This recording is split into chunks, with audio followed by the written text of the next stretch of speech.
indeed I am near, I am not far away from them. فَإِنِّي قَرِيبٌ أُجِيبُ دَعْوَةَ الدَّاعِ إِذَا دَعَانِ. Allah subhanahu wa ta'ala has said, I am the one who's going to respond to the dua, to the supplication of the one who asks. فَلْيَسْتَجِيبُوا لِي وَلْيُؤْمِنُوا بِي. Let them obey me and also believe in me. Allah subhanahu wa ta'ala has said, لَعَلَّهُمْ يَرْشُدُونَ. So they may be guided. Imagine if Allah subhanahu wa ta'ala is telling us, my doors are open for you all the time. You can call me anytime. There is no time that you are not able to call me.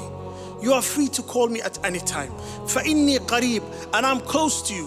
Whatever difficulty that you're going through right now, whether it is a personal test, whether it is a familial matter that you are dealing with. How many of our brothers are going through so much difficulties right now? How many of our sisters are going through so much difficulties? There is a hope for you. I am there, you can call me. You can ask for my help and I will help you.